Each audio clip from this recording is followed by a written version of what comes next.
Assalamualaikum warahmatullahi wabarakatuh.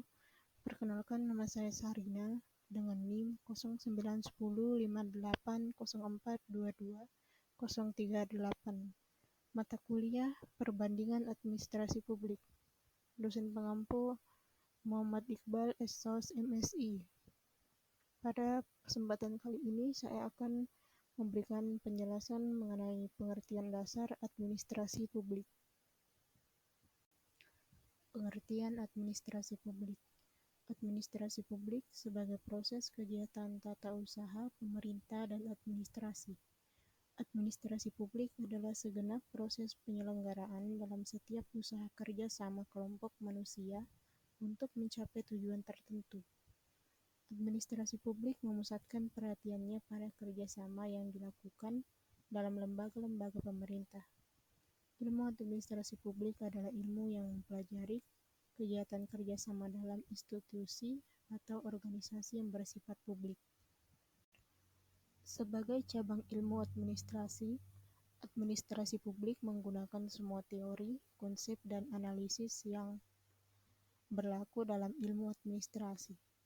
Pada saat yang sama, administrasi publik juga memanfaatkan teori dan konsep yang berlaku dalam beberapa cabang dari ilmu sosial seperti ilmu politik, ekonomi, psikologi, antropologi budaya, dan sosiologi.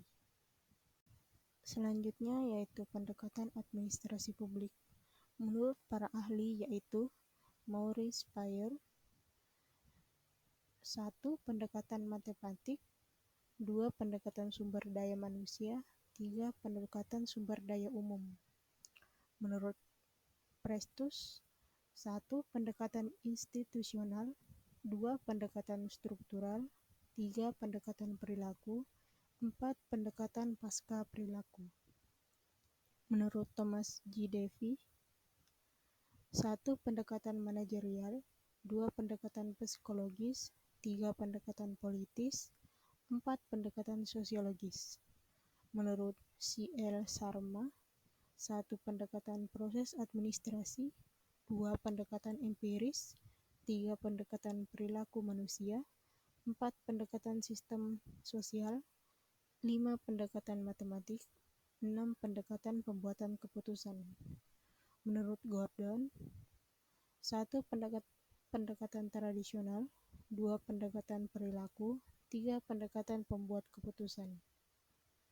Studi administrasi publik yang menekankan aspek tradisional dipengaruhi oleh 3 hal, yakni 1. Ilmu politik, 2. Pandangan rasional mengenai administrasi, 3. Gerakan manajemen ilmiah. Menurut Chayden, terdapat 7 kekhususan administrasi publik, yaitu 1. Kehadirannya tidak bisa dihindari, 2. Mengharapkan keputusan, 3. Mempunyai prioritas, 4. Mempunyai kekecualian, 5. Manajemen puncaknya adalah politik, 6. Penampilannya sulit diukur, 7. Lebih banyak harapan diletakkan di atas pundak administrasi publik. Chayden menawarkan 5 identifikasi administrasi publik yang terdiri dari identifikasi administrasi pemerintahan, identifikasi organisasi publik, identifikasi orientasi sikap administrasi, identifikasi proses yang bersifat khusus, dan identifikasi aspek publik. Unsur umum identifikasi administrasi publik. Administrasi publik menunjukkan aktivitas komunal yang diorganisasikan secara publik dalam arahan politik dan beroperasi berdasarkan kaidah-kaidah publik. Administrasi publik tidak bisa diidentifikasi hanya atas dasar salah satu dari 4 indikator berikut. 1. Administrasi pemerintahan, 2. Organisasi publik, 3. Sikap administrasi, 4. Proses yang bersifat khusus. Pembahasan selanjutnya yaitu mengenai peranan administrasi publik. Peranan administrasi publik dapat dikelompokkan dalam 4 kategori, yaitu sebagai stabilisator masyarakat, sebagai kunci masyarakat modern, peranan dalam pembangunan nasional, dan peranan dalam perubahan sosial. Terakhir mengenai krisis identitas administrasi publik. Krisis identitas administrasi publik berkisar pada persoalan bagaimana administrasi publik memandang dirinya sendiri dalam waktu-waktu silam. Dalam karangan Nicholas Henry. Secara rinci, krisis identitas yang dimaksud menunjukkan bahwa 1.